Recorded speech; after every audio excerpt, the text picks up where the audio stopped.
Namaste and a warm welcome to our viewers. Today on TIL Legal Speak, we bring to you expert knowledge on frivolous criminal litigation with a special emphasis on defamation. In recent times, we notice a sudden rise in the filing of defamation cases against celebrities, politicians, and other people of renowned fame. Most of the defamation cases that are being filed do not meet the requirements of the law, and yet they are being filed with alarming regularity and great impunity, and thereby causing unnecessary harassment to public figures. Our expert of the day, Mr. Prabhakar Sripada, is a senior advocate in the Telangana High Court.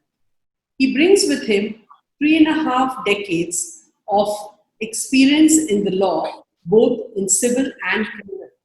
He has been a government pleader in the High Court for several long years. Mr. Prabhakar advocates a change in law to ensure speedy redressal of litigations. He is also an author of several very well-written articles that are being published on Facebook as well as on our blog, The Indian Lawyer. In one of his recent articles, Curbing Frivolous Criminal Litigations, he has given an invaluable and in-depth insight as to how criminal litigations that are being filed are being misused and ought to be stopped in order to ensure that public figures are not harassed. Welcome, Mr. Prabhakar, to the 4th episode of TIL Legal Speak. Thank you for having me, Sushila. Mr. Prabhakar, thank you also for taking out your time from your busy schedule to record this episode so that our viewers will know and understand criminal litigations and how they are misused. So my first question to you, Mr. Prabhakar, is how do you feel is criminal litigation being misused in our country? Well, according to me, there are 3 areas where there is blatant misuse of the provisions of Criminal Procedure Code. The first one relates to cases relating to defamation, where we find all sorts of defamation cases being filed against public figures. You've just now pointed out that there are defamation cases against film stars. You had one against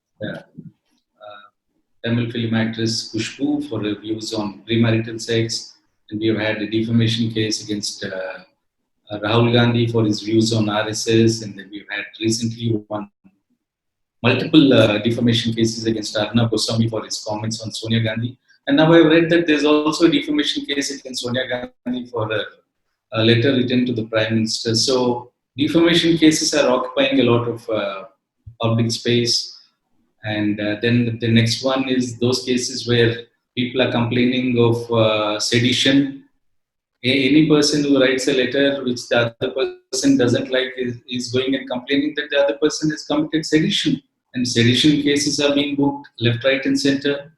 And the third kind of cases are those cases where people are going and complaining that somebody, by painting a picture or making a speech or sort of singing a song, has offended the sensibilities of one religious group or the other. So these are the 3 cases where lots of frivolous litigation is there all over the country. And you can't pick up a newspaper today without some newspaper report or the other of these cases being filed in the country. So for the understanding of our viewers, can you please explain what is deemed to be defamation under the law? Well, defamation means a statement, whether in writing or oral, where the reputation of another person is sought to be lowered in the eyes of the society. And that must be done in a reckless fashion. And this representation can be, in England, there is a difference between libel and slander. That is where one relates to something in writing and the other relates to something spoken. But in our country, there is no such differentiation. all come under the same offense, that is section 499 of IPC. So anything you say which brings down the other person's reputation, that amounts to defamation. And there are two types of defamation, civil and criminal. Civil defamation is one where you go sue for damages against a person who has brought down your reputation. It's for monetary compensation. And the second one is for criminal defamation, where you try to send the other person to jail for defaming. So my next question would be, who can file a defamation case? Generally, the thumb rule is that the person aggrieved alone should file the defamation.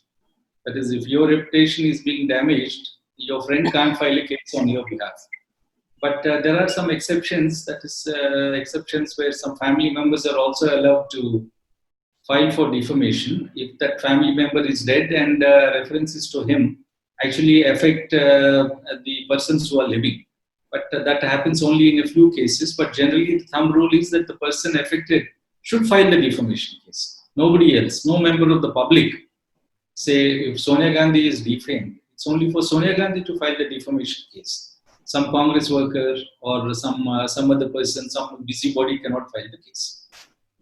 Now, the next question that comes to my mind is, can a defamation complaint be made by lodging an FIR or a complaint with the police? No.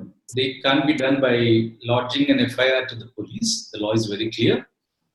This defamation is a special class of litigation where you have to go before the magistrate and make a complaint to the magistrate. You can't go to a police station and make an FIR. But of late, we notice that there are many complaints which are being registered in the respective police stations. So technically speaking, this would be incorrect, right, Mr. Prabhakar? Yes, absolutely correct. These FIRs have really no legal sanctity. The station house officers, either they are not aware of the provisions of law, or they are mischievously registering the complaints under pressure from their higher-ups or for some other reasons. So those FIRs relating to defamation are totally not maintainable in any police station. While you say that technically they are not maintainable in the police station, but what surprises me is how is the police taking action on the basis of such complaints when they're not supposed to do it? Would I be right in assuming that the police are not fully aware that they cannot take up a complaint on defamation? It's quite possible that they may not be aware of this because they may be treating it as any other routine complaint and they will be registering the FIRs in the routine course. Mm-hmm. So there is a need for sending all the station house officers periodically for some crash courses relating to law, and they must be sensitized not to register FIRs for so-called defamation in the police stations. I mean, they don't seem to be aware of it. Well, in such a case, if a person is harassed because somebody has filed a false complaint against him for defamation and the police decides to take action and keeps summoning him to the police station and keeps questioning him, then in such a case, what would be the remedy that would be available to such a so-called accused? The so-called accused has no remedy except to approach the High Court for quashing the complaint under 482 of CRPC, or he may even approach the Supreme Court under Article 32 of the Constitution of India.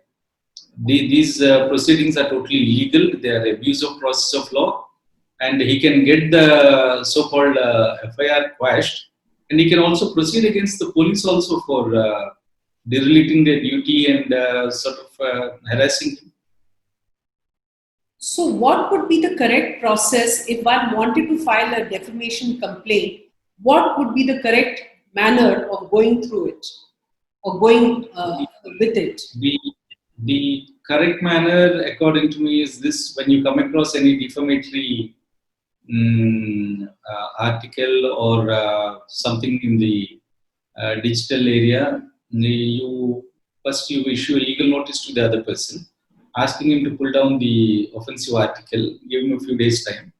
And if he doesn't do that, then you go to the concerned magistrate and you file a complaint. It's known as a private complaint.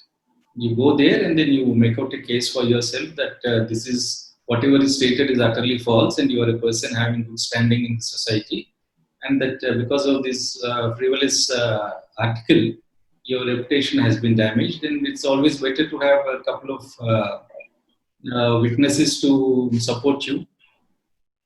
That they have read that article and they felt really bad about it. Now, coming to my next question, can a magistrate take cognizance of a newspaper report about similar FIRs or multiple FIRs for this very same offense? Yes, I think he can take cognizance of that, and he should taking cognizance in the sense he can take note of it, and he should not register a fresh case, but he should simply send this. What you may call this can be the complaint before him can be regarded as zero FIR, and the subsequent complaints can be sent to the court where the first FIR has been registered. Okay. Now, with your vast experience as a lawyer, do you agree with me that litigation in India is slow, protracted, and never-ending? If yes, what do you suggest is the way forward? Yeah, it goes without saying that litigation, judicial process is really very slow. And as of last year, we had 3.4 crore cases pending in various courts in the country. It's a huge amount, large number. And coming to the specifics of these three types of criminal complaints, what I would suggest is, as of today, the magistrate has no control or the FIRs that are registered in the police stations. The magistrate comes into the picture only after the charge sheet is filed. So that means today an FIR is registered and the so-called accused is called to the police station maybe 10, 20, 30 times. Until such time the magistrate really doesn't come into the picture at all. The magistrate comes into the picture only after the charge sheet is filed. So I would submit that there's a need to amend the CRPC, and the magistrate should not be a silent spectator to the harassment of the citizens by the police. And there's an amendment to section 203 of CRPC, which would enable the magistrate to periodically inspect all the FIRs once in 15 days, once in a month. And then if he finds that any FIR has been wrongly registered, he should be able to summon the so-called complainant and ask him to give a sworn statement. And if he finds the sworn statement to be baseless, the case can be dismissed then and there. Why prolong the agony of the accused? Absolutely. So, do you feel that our laws should be amended in such a manner that we have prohibitory and punitive fines and penalties, which will actually make the complainant think twice before filing a false FIR or a false complaint? Yes, absolutely. You see, today, if a frivolous complaint ultimately gets dismissed, the magistrate has got the power to only impose a fine of 5,000 rupees. And this 5,000 rupees was the figure that was set up in 1973 when the CRPC was enacted. So 5,000 in 73 is not the same 5,000 in 2020. So 5,000 is nothing. So even if a person files a frivolous case and makes the other fellow come to the court 20, 30 times, he can just walk away by a fine of 5,000 rupees, which in my view is ridiculous. I think that should be increased to at least a couple of lakhs, maybe 5 lakhs. That is one thing. And the other thing is, the magistrates themselves should be told to initiate action against frivolous complaints, those who file these kind of cases, false information, and magistrates themselves should take action. There's a case can be booked for giving a false complaint, but rarely magistrates initiate action against those who give false complaints. So that's one area where magistrates should become more proactive. It's not enough if you just dismiss the complaint. If you find that the complaint was falsely instituted, you proceed against him also. Don't you feel that we should actually have rigid timelines for matters to be decided, especially criminal matters? Yes, absolutely. Now, if you look at the CRPC, Unfortunately, there are no timelines at all in the CRPC. Read the entire CRPC. An FIR can be kept pending for 10 years or 20 years. All that CRPC section 173 says is the investigation must be completed as expeditiously as possible, or some words to that effect. So this is neither here nor there. I have known FIRs which have kept pending for 5 years, 7 years, 10 years. This is ridiculous. So there must be a time frame. Otherwise, it's really meaningless. But sorry, but Mr. Prabhakar, I've noticed that even in certain laws where there is a timeline, the courts are not matching up to the timeline. So don't you feel that accountability is something that should be there not only for the litigant or for the complainant, but also for the judiciary? Yeah, that's also true. I know you're referring to perhaps the timelines in the Consumer Protection Act, where the complaints are supposed to be decided in 90 days, etc. I understand. But at least there is some timeline. But in the CRPC, there is no timeline at all. Yes. There, at least there is a timeline of 90 days. But here we have nothing. So the policeman will say, okay, I'm investigating. So basically, our laws are very archaic, and we don't have what the West calls sunset laws, right? So can you just explain to our viewers what exactly happens overseas when laws become archaic? Well, many legislations in the West and in US, they have a sunset clause. That means when a law is enacted, in the act itself, it is said this law will expire after 5 years, okay? Or this law will expire after 10 years. So once we know that the purpose of the law has been achieved, it ceases to be law. But in our country, we do not have any sunset legislations. And once the legislation is made, it remains in the statute book forever. Well, let us take our IPC or Evidence Act or whatever. Whatever is done more than 100 years back is still continuing, and we won't have enough amendments. It's all continuing like that. What, according to you, is the consequence of filing frivolous complaints or frivolous FIRs? How does it impact the entire legal system? Well, just as bad money drives away good money, these frivolous litigations are driving away genuine litigations. So the time of the courts is consumed by these celebrity and frivolous litigations.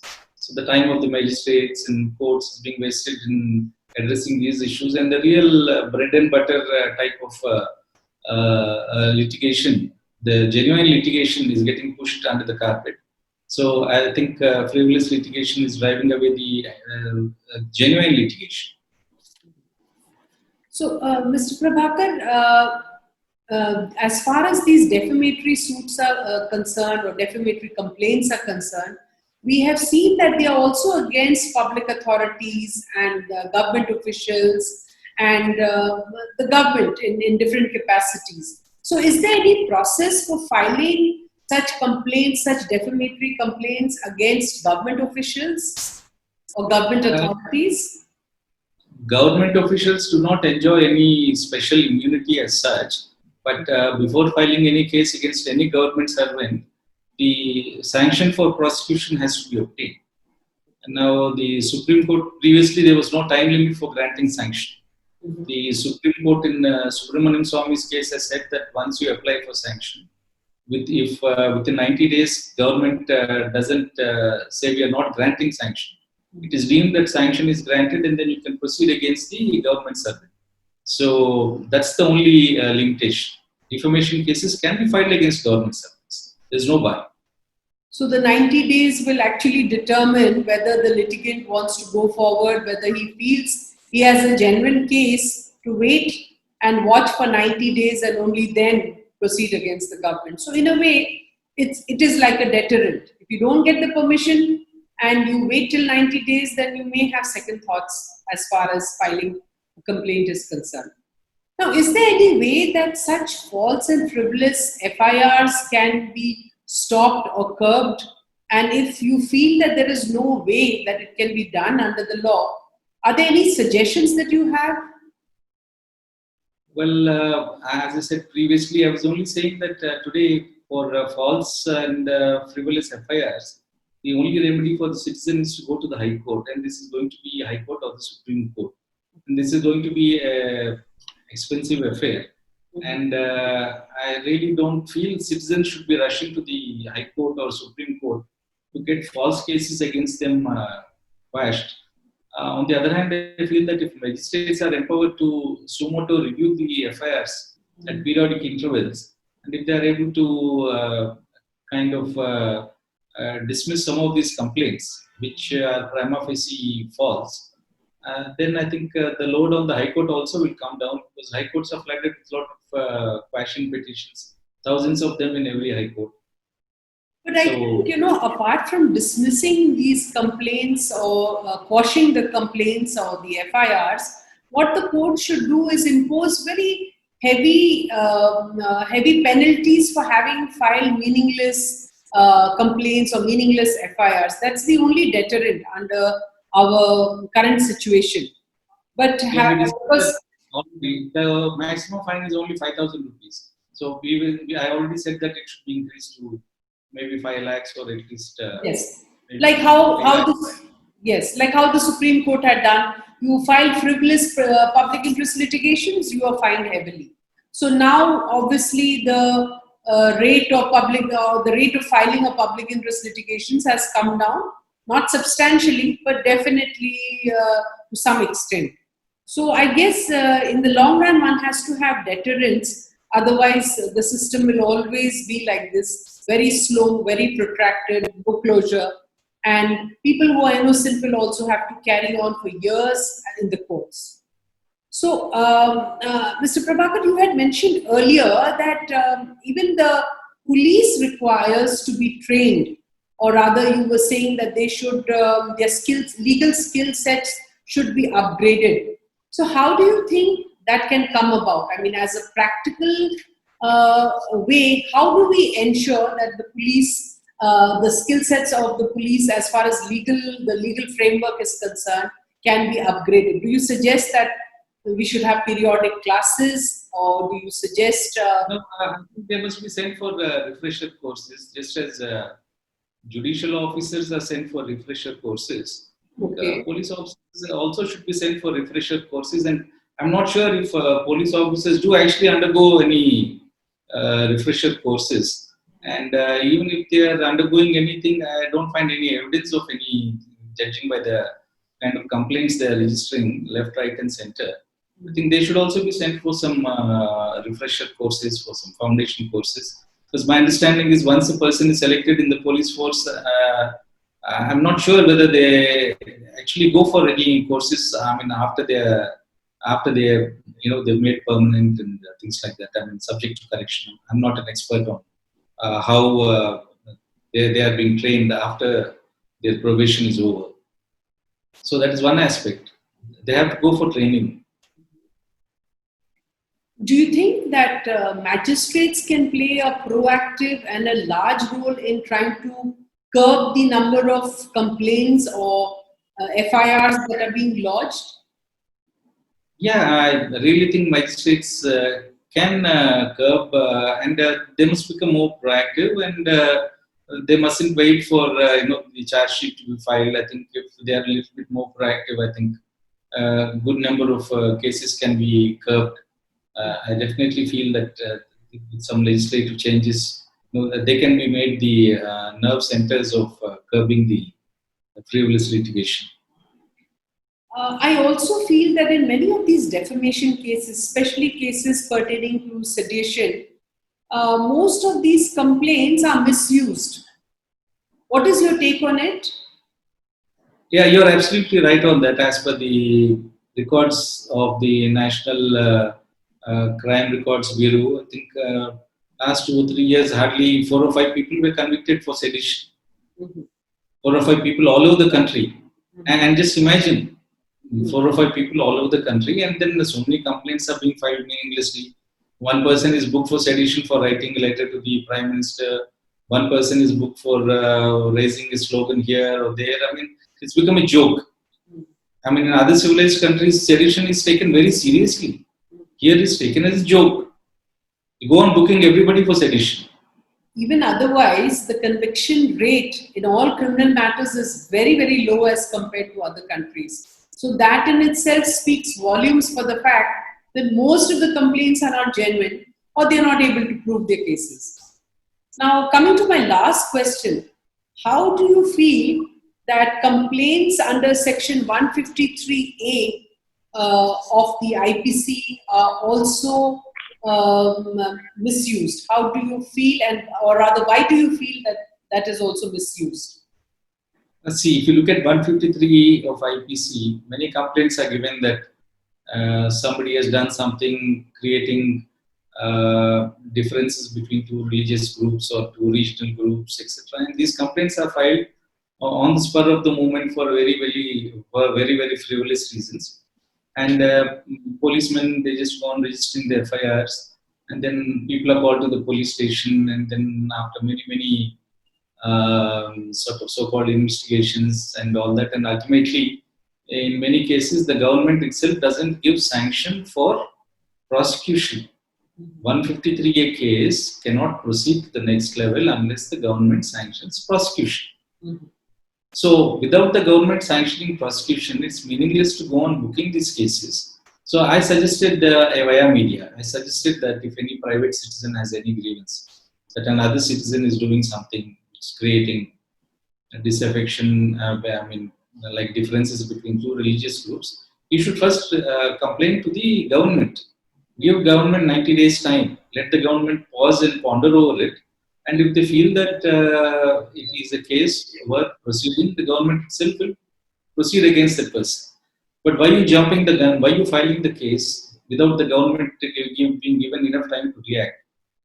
So I feel that 90 days time should be given to the government.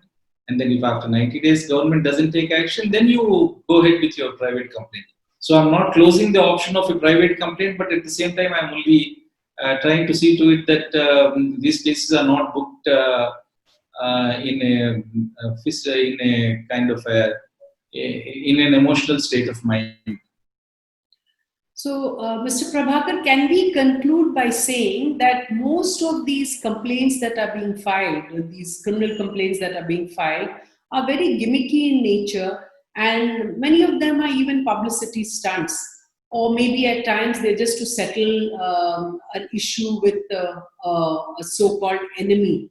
So what I personally feel, and I would like to take your take on this because of your vast experience, that most of these criminal complaints don't seem to be genuine. Would I be right in assuming that, considering that the rate of conviction is very low?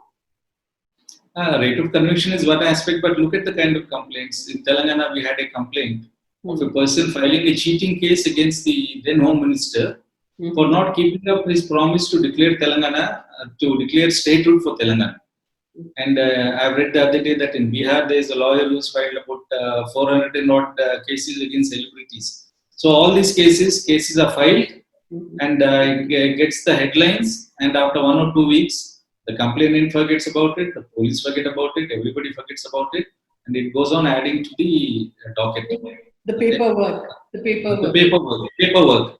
So most of these cases are, in my humble view, they are publicity oriented and they want to sensationalize. They want to catch the headlines. Beyond headline catching, I really don't think the person giving the complaint has any genuine grievance, and I don't think he has enough material with him to actually convict the person against whom the case has been filed. So thank you, Mr. Prabhakar, for giving us so much of information on criminal complaints, how they're being misused, what are the possible ways to go forward, and how the government should seriously consider making amendments to make the entire system more clean, transparent, and most importantly, efficient. So viewers, if you have any queries for Mr. Prabhakar, there's an email address that is mentioned on the screen. Please feel free to contact us. And if you have any further discussions that you would like Mr. or any other further questions that you would like Mr. Prabhakar to answer, you're most welcome to call us on the number that is mentioned on the screen, and we shall put you to Mr. Prabhakar. Thank you, sir. It has been a pleasure. Thank you, ma'am.